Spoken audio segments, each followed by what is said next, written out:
generators are always responding because we have something called the sacral response, which is a yes, no gut feeling from our body. And it's doing it all the time to lots of different things. This wait to respond kind of thing just means that our bodies, our energy doesn't get turned on just out of nowhere like a manifestor's does through impulse. Instead, our bodies tell us where to put our energy in response to something. And it's always right.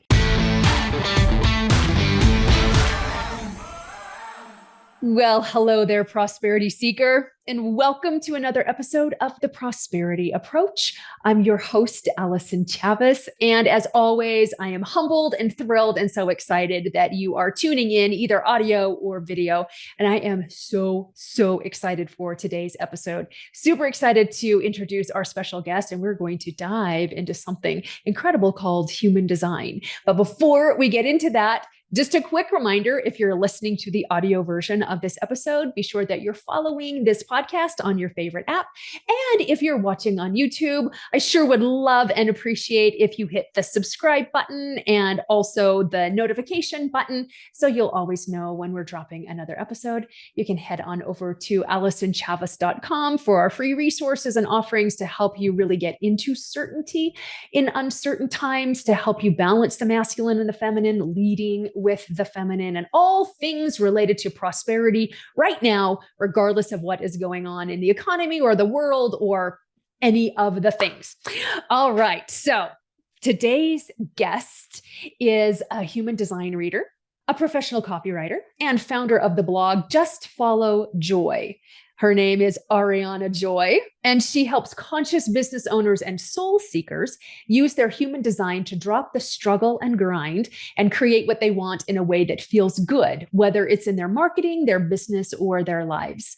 Ariana's goal is to show as many people as possible that follow your joy isn't just a nice idea. It's literally your roadmap to the success you've been looking for. Ariana! Thank you for joining us today. Oh my gosh. Like, I got all the warm fuzzies, even just reading your bio. I'm like, I love this so much. And I was actually on your podcast some time ago and had such a fun time with you. I was like, oh, I want my audience to know you. So thank you so much for being with us today. Oh, thank you for having me on. And I didn't tell you this before, but your episode is one of the most listened to on the podcast. People love it. Right? Wow. Yeah. Well, it was one of the funnest conversations I've ever had. Me too. So hence why we're doing this again. Yes. So my audience isn't really familiar with what human design is. So will you give us what is human design? Absolutely. Yeah. I was like, was there more to that question, or was it just there the was, period right and there? then it was just gone. So what's human design, Ariana? Got it. 411. So human design basically is a combination of 5 different systems: Western astrology, the Kabbalah, I Ching from China, which is thousands of years old, quantum mechanics, and the 7 chakra system, the Hindu-Brahmin chakra system. But really what it is, and it's described by this way by many people, is a blueprint for your soul. So the way that your soul came in wanting to do things, which may or may not be very different from how we were raised to believe that we should do things. Because what's so beautiful about human design is that it recognizes that on a very deep level, from the general to a very granular level, each of us is designed and built energetically differently. And that's something that a lot of other systems, in my experience, haven't really acknowledged, because they say that, for example, astrology is wonderful, but it doesn't really recognize that we're literally built to exchange energy differently with the universe, and human design does, which is so cool. And then it also shows us that the way we hear our intuition and the way that we accept and create opportunities in our lives and the way we manifest is actually all different depending on how we're structured. And that all these different ways we're structured are all valid. They're just different. And we haven't been taught that. We've all been taught to fit into this cookie cutter way of doing things. So, if we eat or make relationships or build a business or think or solve problems differently than other people, those can just be seen as quirks or foibles or things that are wrong with us, when in reality, they're our greatest gifts. We just have to be able to embrace and lean into them rather than think they're wrong just because they're different. Oh, I love that. I love that explanation of human design. And also that I love foible, by the way. I love that you said foibles. I remember learning that as an 8th grade vocabulary word, and I was like, I am never letting this go. That's an awesome word. That's an awesome word. Because I think so often we make somebody's personality wrong, or we make the way that somebody does something wrong, especially us. Like, am I doing this right? How do we do this? And, we look at how some people manifest and we're like, how does that work for them? But if I try it that way, it just doesn't work for me. And so I really love that it combines like the way that you're wired. And we actually do manifest differently. So how does it help us? How does human design help us manifest more easily and joyfully, especially when it comes to money and prosperity? That's the question everybody has on their mind these days, is money and prosperity. Oh yeah. Yeah. So basically there are three. There are three main parts to human design that if you're thinking about how to manifest more successfully in a way that works for you, a way that feels good for you and that's successful for you, would apply to you. So the first is your energy type. And your energy type is basically how you're meant to exchange energy with the universe, which is the most basic definition of manifestation, right? How you're meant to work and take action, but also manipulate your own energy within you to attract what you want on a vibrational level. So that's your energy type that helps you do that. So, there are different. So for example, Allyson and I have basically opposite ways of doing that on a daily basis. Allyson is what's called a manifestor. Her job is when she has internal impulses to just act on them and then tell other people, like keep other people in the loop about what she's doing. Because for her, taking action actually isn't the problem. I mean, you're a splenic manifestor, so a little bit of fear might be the problem, just pushing through that. But for the most part, for manifestors, it's getting other people out of the way who don't know what they're doing, because it's a very internal process for manifestors. On the other hand, I'm a generator, and I'm really we're all here to dance with life, but with generators, our strategy, which is what it's called, or like manifestation style, basically, is wait to respond. So that means that instead of me trying to force something out of nothing because I think I should do something like Allyson does, and everyone is raised to believe if you don't go do it yourself, how's it going to happen? How are you going to attract this thing to you if you don't go out and make it happen? 70% of the world is some kind of generator, and that's not going to work for them. They're just going to hit frustration and roadblock, and their energy, which is very powerful, doesn't work that way. So they're just going to keep hitting a brick wall, unfortunately. And it's why we have a world full of people like me who have a lot of energy, but feel tired all the time because it's not being used the correct way, unfortunately. So on the other hand, as basically what I'm saying, in opposition to Allyson, I'm here to receive more and respond to those things in the moment and move forward. Doesn't mean I can't start things, but it doesn't mean I'm supposed to initiate out of nothing, because that's never going to feel right, and it's not how my body works.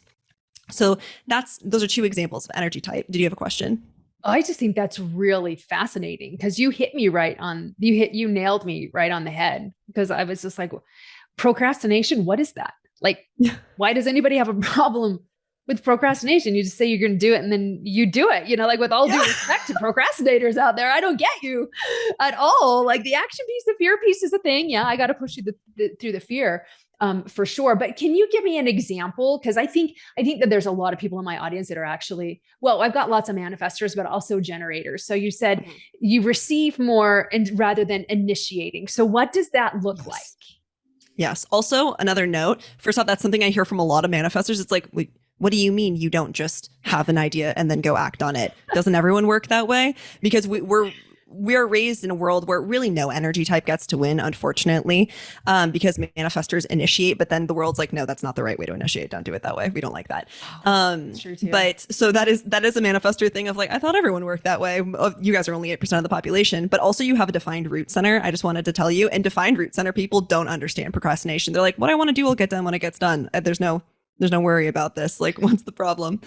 But yeah, so this is a fantastic question, because for generators, the biggest question I get for anybody who has weight in their strategy, which is most of 92% of the world has that in their strategy. This doesn't mean you can't take action. So when I'm talking about dancing with life or interacting with life, if you think about let's talk about like a little kid, for example, a little manifestor kid. One of the best examples given to me is a manifestor kid will look out the window, have an impulse of like, I want to go outside, and just go outside, telling their parent or not. It doesn't really matter. They just go do it. For a generator kid, responding isn't waiting for the universe to like throw this big thing at you and then you take an action. Generators are always responding because we have something called the sacral response, which is a yes, no gut feeling from our body. And it's doing it all the time to lots of different things. When you asked me to be on this podcast, well, actually I reached out to you, but then you sent me the link. But when you sent me the link to this podcast, I got yes to that link and I clicked it and I moved forward. So really, this wait to respond kind of thing just means that our energy doesn't get turned on just out of nowhere like a manifestor's does through impulse. Instead, our bodies tell us where to put our energy in response to something. And it's always right. It's always going to tell us the right answer. So, if someone walked over to me and said, hey, do you want to go to the movies? My body would tell me the correct answer of whether it's a yes or a no for me. If it's a yes, I should put my energy into that. If it's a no, that means I shouldn't be putting my energy into that. But our bodies don't just know that without having something to respond to. So an interesting thing for any generator listening or anyone who has generators in their life that they love is when you're talking to a generator, don't ask them open-ended questions because it's going to be really hard for them. Instead, give them a yes or no, and you'll see how much more powerful and how much more effective it is to do that because they'll know the answer. They just need the thing in front of them. So that's a little bit more what I'm talking about responding to something. Okay. They need that flow between them and the energy of the universe. Manifestors are the only energy type they say don't really need external input for something. For the rest of us who have weight in our strategy, the universe speaks to us like from the outside, basically. The universe kind of speaks to you guys through the inside. That's what I was saying. It was a very internal process. Oh. And with all of this coming together too, sorry, Allyson, were you going to say something? No, I'm just fascinated by this. So I have to make sounds to okay. to describe my delight with this. Like, oh man, I love this. Oh, great. I can, with my undefined throat center, I can go and I never know what I'm going to say next because I have an undefined mind and crown center. If anyone wants to know what that is, there's information on my site, but basically it's just like a free flow and we never know what I'm going to say. But because I also don't. But basically, when you're using your energy type, that's how you're going to attract more opportunities to create more abundance in your life. When you're using your authority, that's authority is the way your intuition speaks to you. But you can think of it as everyone's intuition speaks to them in different ways. And in human design, your authority shows you the very systematized way you can depend on that. So for example, Allyson, I mentioned this before, is a splenic manifestor. That means that her intuition speaks to her in snap hits of instinct and intuition. Sometimes it feels like fear. When they get these hits of fear, though, it's kind of pushing through that and getting to the good stuff on the other side. Because something important to remember for anyone with a defined spleen center, but specifically for someone whose authority is splenic, like Allyson's, is fear and intuition are on opposites of the same coin, which is instinct. So it's all about using that to really guide yourself and navigate forward just to make the best decision. So that's how Allyson would make a decision. For me, the way I make decisions is based off of excitement. So if something feels like it energizes me or it makes me really excited or really happy, that's the way to go, which is one of the hardest things for people with, this is called sacral authority because I'm a generator. This is one of the hardest things for us because that doesn't come up to your mind. Just like for you, splenic hits don't come from your mind. But the reason my site is called Just Follow Joy is I originally thought I was just going to talk to generators. And our biggest thing, along with manifesting generators, is that it's not about what makes sense ever for anyone because everyone's authority and intuition basically is in their body. But for us, we're not taught that what makes us happy can ever be the right choice. Like you either have to make a smart choice or you have to make the choice that makes you happy. And if you make a choice that makes you happy, you're kind of an idiot. That's how a lot of generators feel. We're all very trained to live from our mind. And the mind is so powerful. It's so beautiful. It helps us process and conceptualize and understand the world, but it's not here to make decisions. Our authority, what's so beautiful about it is that when we can trust it, we can trust the feelings from our body, we relieve the mind of a job that was never its own job in reality. It's not supposed to. There was one point in our past where our mind was here to help us make our decisions because it was our newest awareness center. And it was kind of like, ooh, cool new thing. Let's try this out. It's like when you have a new outfit and you want to wear it all the time. But now that outfit's gone. It's at the back of the closet. We can wear it sometimes and it's amazing and we can see how beautiful it is. But we're onto something new, which is learning to trust the body again. And when we do that, the mind can do its job of coming up with really cool ideas or, I always say it's I love metaphors, by the way. I always say it's the passenger in the car. It's not the driver. So it can, change the music. It can take pictures of Mount Rushmore on a road trip, but it's not supposed to be in the driver's seat, but it is there to help us. And then the last thing is that there's something in our human design charts called the perspective arrow. So if you look at your human design chart, by the way, I should have told everyone, have your charts up. But if you look at your human design chart, you'll see that there are 4 arrows at the top, near the top of your triangle butt head person. And these arrows will tell you a lot about how you see the world, how you're meant to eat, how like what kind of environment is really helpful for you and healthy for you. On the bottom right is something called the perspective arrow. And this is an extrapolation off of perspective. This isn't from traditional human design, but if that arrow faces left, we would call you in modern human design, many people would say you're a specific manifestor. And if you go right, you're something called a non-specific manifestor. So Allyson is a specific manifestor, which means that for her, getting very, very clear on what she wants, and really holding fast to that and not letting it go because it doesn't sound realistic or someone told you that's way too specific. How would you get that? How is that going to come to you? Releasing those sacred hows is going to be super helpful for her. On the other hand, for me, can I swear on this podcast? Yeah, go ahead. Okay. I don't know about shit about what I want, I have a general idea, but it's for me, for Allyson, it would be trusting the details that come through for her. For me, it's trusting what the universe fills in for me. It's always a this or better kind of thing. Oftentimes, it doesn't mean I can't specific manifest. And if you're a non-specific manifestor, it doesn't mean that you can't either. By the way, when I'm saying manifestor here, I just mean you're built for that manifestation style of thinking and visualizing. Okay. It doesn't mean that a non-specific manifestor can't specific manifest, but I'll give you an example. I had this idea of the surfboard that I wanted in my mind. I was like, I know exactly what I want. I wanted this. It's baby blue. It's like at least 9'6", single fin from Bing. It's a beacon model. And one day I walk into Bing, my friend pulls me in and I see the exact board. I'm like, oh my God, amazing. I didn't end up liking the board. Like sometimes what we think we want isn't necessarily exactly it. If you get to that thing and it feels good, that's awesome. But the point of being a non-specific manifestor as opposed to a specific manifestor is always keeping your mind open to other possibilities of how this thing can come to you. I think that's a good lesson for anyone, but in particular for a non-specific manifestor. Okay. No, I love this. But people are going to be like, wait, where do I find my human design chart? Yes. So where would they find it? So I really love mybodygraph.com. You have to make an account, but it's free and you can have as many charts on there as you want. So that's why I really like it. And if you're new, you can drag your cursor around and it can give you little notes about what each thing means. But if you don't really want something as my body graph can be a little complicated because like only in certain views it'll show you certain things. Jovian Archive is really, really good. And then My Human Design by Jenna Zoe also has a great graph too. So any of those would be awesome. Okay. Awesome. Do you have anything on your website that you can share? No, not yet, but we're trying to make a generator right now. A generator, not the energy type. We're trying to make a chart generator right now. And I would let you know when that happens. I love it. Okay. So we've talked about 2 human design types, but there's got to be more than 2. We've talked manifestors and generators. How many are there? There are 5 total. 5 total. Okay. So what are the other 3?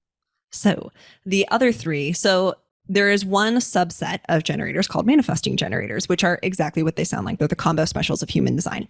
So they're like generators in that they're meant to wait to respond and act on what really lights them up and makes them happy, because that's the way that they're supposed to basically find the next step for themselves, create more energy for themselves, and then attract the right things to them. Because one thing I didn't mention about generators is that because we're not necessarily supposed to go out and make it happen, we take action every day because we're responding all the time. Mm-hmm. We are very, very magnetic to things. Our aura, each of the energy types have a different shaped aura. So you know how usually they describe an aura as like a circle around you?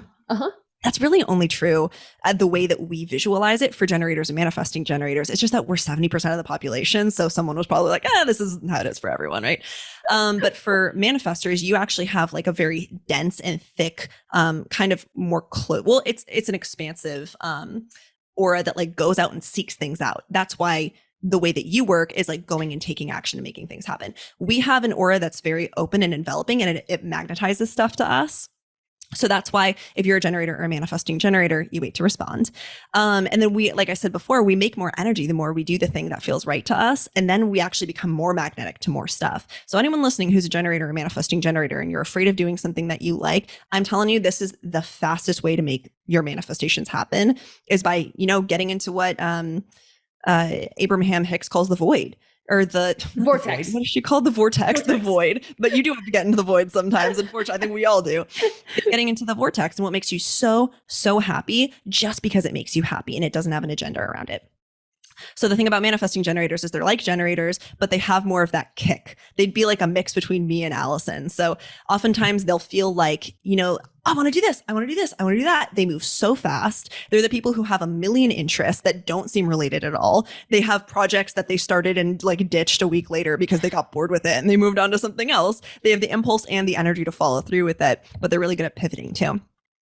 Then you have projectors who are 20% of the population, but take up a lot of human design actually, because projectors are one of the newest energy types in human design on Earth. They've only been around a couple hundred years, which doesn't sound like a short amount of time, but considering the rest of the energy types have been around for thousands of years, projectors are the babies. Yeah. And projectors have really come here to help us navigate a really big change in energy of different eras. So they're helping us move into a new era. And they've been here since about 1781 to do that. So the thing about projectors is that they are amazing guides. They're very wise and they can see things that a lot of other people miss. So they have a very special, it's called a projector sight or clarity. The thing about this though, is that their aura is, and you can stop me if I'm confusing you at all, but the thing is that their aura, the way they're shaped, is actually kind of like a beam coming out of them that helps them see other people and other things really clearly. So they have this incredible eye for efficiency, but that wisdom, that thing that they see, it needs somewhere to land.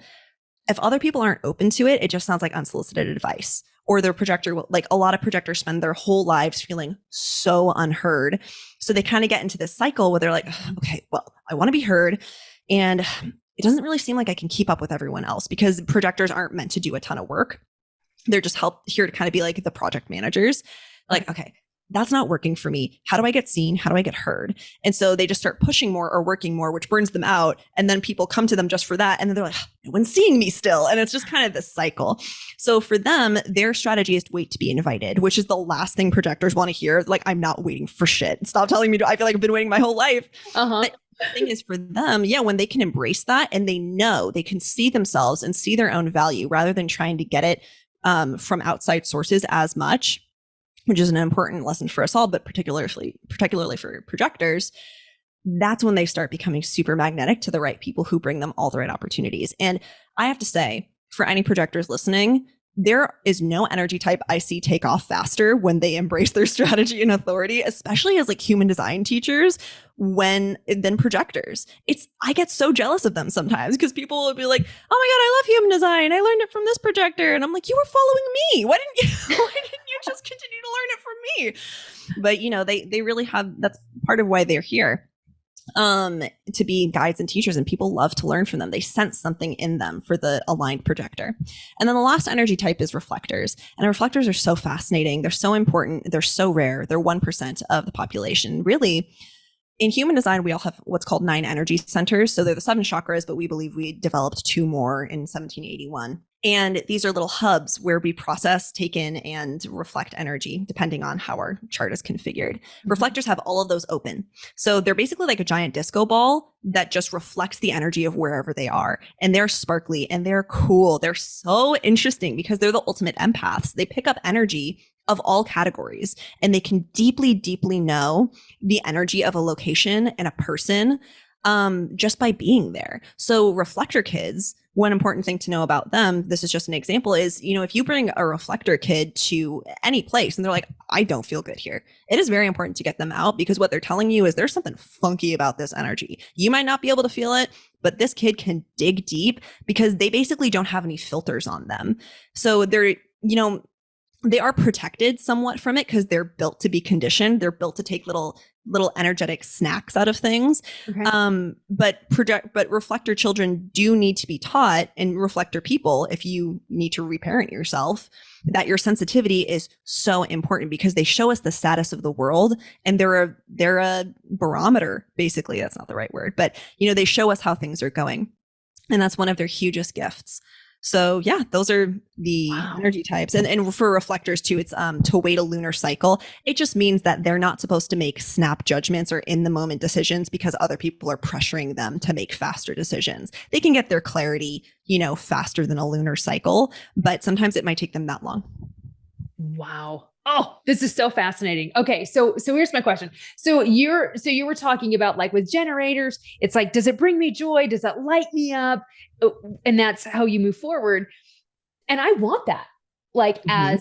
as a splenic manifester. So I'm trying to like follow my joy. And so sometimes I'll make decisions that are like there's nothing that excites me about that. And so Mhm. I'm not going to do that. But is there a way like to know you're doing it right when you're manifesting using your design, or even knowing that you're like doing it wrong? Like, is it okay that as a manifester, I still want to like tap into my body and see what's a yes and what's a no in my body? Or do I just need to like follow the hit of the idea and push through the fear and then go? Because I don't really love that. I'll be honest. That's okay. Not when there's fear Yeah. sprinkled in. I don't love it. No, this is a great question. This is part of why when I say follow what excites you, I think I said this, but excuse me if I didn't. What energizes you for generators and manifesting generators, because that's the way our bodies and our intuitions tell us which way is the right way to go. So if I look at, for example, my to-do list and I look down the line, it's what excites me, but really on a very mechanical level, what I'm saying for generators is it's what energizes you. For you, you don't have a consistent creativity force in your body or a productive force. So it doesn't mean that you can't take action. For manifestors, it's really more in like rest, spike of action, rest, spike of action. For generators and manifesting generators, it's much more consistent because we have that consistent flow of that kind of energy in our bodies. You don't. So that's why your intuition, the way it speaks to you, it doesn't mean that it can't also like make you happy to go do that thing. Mm-hmm. It's just that you're going to get your intuitive hits of which way to go, like what's going to be best for you, based on the most traditional explanation of intuition that we usually get, which are these like snap in the moment, go this way, go that way. Mm-hmm. And there can be a lot of exhilaration in that. So for you, I'd say like, what is exhilarating to you, which isn't always what they say about the spleen, but that is something that's really important about the spleen. Like you can trust those hits of like, it's fear, sure, but you can also look at, is this exhilaration? Because it might feel that way too. And that make you really happy. Oh yeah. Yeah. Okay. Yeah. Thank you. Thank you so much for that. So I love that distinction, because there are times I can just think of so many where I got the direction and it was like, because it just felt ambitious and it felt bigger than me, but it was also very exciting. And so I was like, yes, let's do that. And then like, it totally worked so well. Oh yeah. So I had one recently and it hasn't worked quite yet. So I gotta like keep just remember that hit you got, like, woo, let's go. So yeah. I imagine that's also normal. Oh, 100%. And the thing too to know about, let me see, actually, I have your chart up in front of me. The thing too about manifestors is that they have the most direct way of taking action of like A to B to C, but that doesn't, I mean, I was just talking to my other friend who's a manifestor and she was like, yeah, I don't always get to see the impact of the action I took, but it doesn't mean that it isn't happening and it isn't making waves. And that's, why manifestors are here, by the way, is to make an impact and be the starter, be the initiator. So an action that a manifestor takes, even if they don't see why, it could literally just be like you said something to your barista, and it just pretty much everything a manifestor does has such an impact. And especially you as a 4-1 profile too, you have the capability of impacting the widest variety of people, of speaking to the widest variety of people too. So that's just a little note. Wow. Oh my gosh. I mean, we could rabbit hole there down. Like, what's the 4-1? But we can't, because then we'll be here all day, which I will love. I would absolutely love it. I know you have other things to do as well, but I did want to circle back to the other question. Like, how do you know when you're doing it right with like, as far as manifesting is concerned, according to your human design? The thing is, sometimes we don't necessarily see the results happening before our eyes in the material world, right? Oftentimes it's all the time it's energetic before it's actually manifested here in the physical plane. So there's also something called your signature and your not self theme in human design. And also, I'm sorry, but not self-theme is the most culty sounding thing ever. There's this, I love human design, but if you're first learning this, I have to tell you, luckily things have dispersed enough and there are modern interpretations, but the original guy who downloaded this, he was also a manifestor, and he was here to like shock people. So the words that he used for things sounded so weird and so new agey sometimes. And I'm like, you wanted it to sound weird. You cannot convince me otherwise. But basically your signature is this feeling that you'll get according to your energy type that tells you that you're going the right way. So even if you're not really necessarily seeing things come together in front of you right now, you can have the faith that things are going the right way. On the other hand, your not self-theme is kind of like your wrong way sign. I don't believe we're ever really off track. This is all a part of our experience here on life, but it's sort of you could be making things easier for yourself. You're not really working with your energy right now. You're out of alignment with the way that you're energetically structured. So for example, I'll just go through them. So for manifestors, the signature is peace. And that just means you feel, there's no one on my back. I'm free. I'm just free to take whatever action I want, right? And make what I want happen and go do the things I'm interested in. That's amazing. And that's at their core what most manifestors want. They're just looking for peace to do their own thing. Mm-hmm. Generators, or I should go back. And the not self-theme, on the other hand, for manifestors is anger, which is, I feel so blocked. Why won't people let me do what I want? I feel misunderstood. I feel persecuted. I'm angry. F this. Or it's like, F this, I'm going to peace out. Or F you. And then it can be anywhere from like low level annoyance to like full blown rage. Like, why won't you let me just do what I want? On the other hand, generators, our signature is, sorry if I'm saying a lot. I'm just a little out of it. But for generators, it's satisfaction. So what satisfaction is such a boring word for generators and manifesting generators. It just means that we feel like our energy has been put into the right place and it's really fun. Like life feels fun and bubbly and sparkly and worthwhile. Like life feels like a glass of champagne basically to us. If you're feeling every day like, God, I'm just really excited to do this thing that I want to do. And you're getting out of bed and you're just like, I'm so energized. Feeling energized is really the big thing for us. On the other hand, not self-theme is frustration.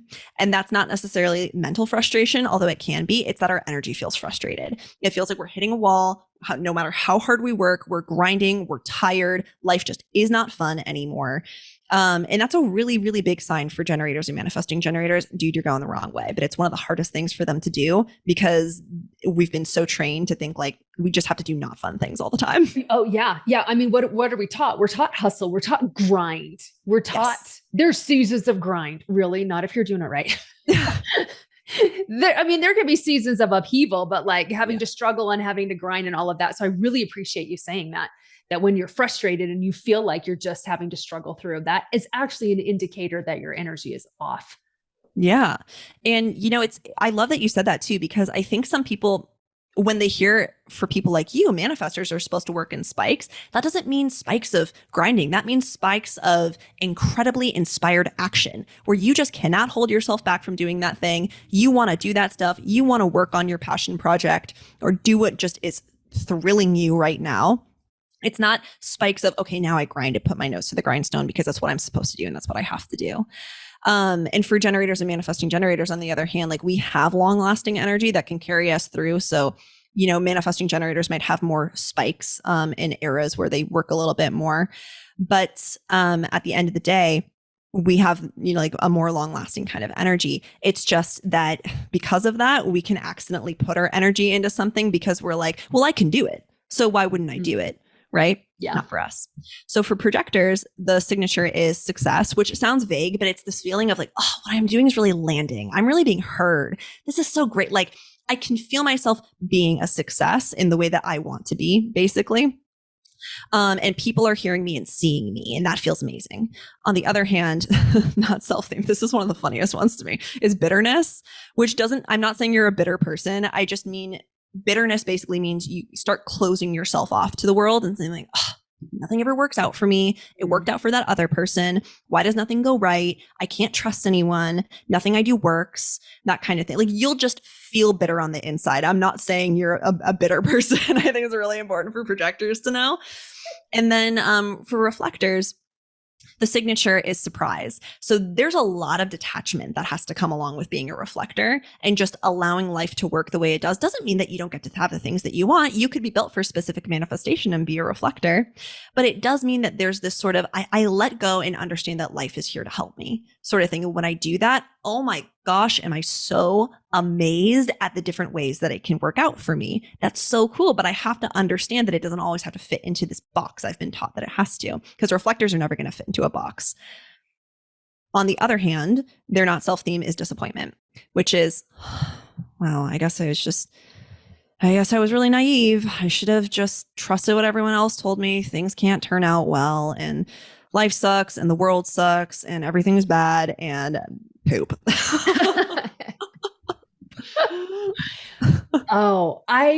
I thank you so much for that. You made that so clear about how to know when we're on target, how to know when we're out of alignment. Like that is so beautiful. And I have this feeling that we have only barely even scratched the surface of the juice that is human design. And so I know my audience is going to be like, okay, how do we get more of you? And what can we get to help us along our journey? So tell us, Ariana, how can they get more of you? And what do you have for us today? Absolutely. Well, you can always find me at justfollowjoy.com. I'm very active on my email list. I'm not a big social media person. I do post memes on there sometimes. That is actually one of my favorite things to do. If you like memes and you like learning through memes, holy moly, there's something for you on my Instagram. And that's at justfollowjoyhd. And then if you want to get a reading from me, you want to get some courses, if you're not really available for a reading right now, that's totally fine. You can find all of those on my site. There's a lot of self-taught stuff, so you can put stuff together from your chart. And then also, if you want to just start learning about your energy type a little bit more in depth, I have a really awesome free mini guide to your energy type. It's a little freebie that I've given to Allyson and her listeners, so you can grab that. Awesome. And that link is in the show notes. So thank you. And all of the links that she just told us about are all in the show notes. So holy cow, this was so much fun. Thank you.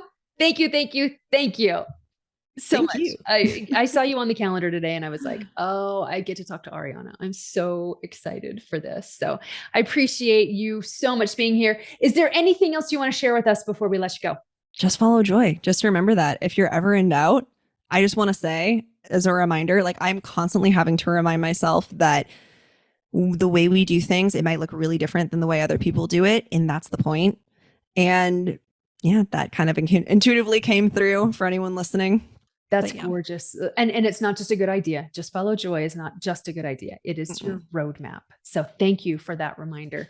I needed to hear that as well. That's why I asked you. I needed to hear that. So thank you. Ariana, you're amazing. Thank you to all of you tuning in. We sure appreciate you. Go get your free guide to understand more about your own human design. And remember, prosperity becomes you. See you next time.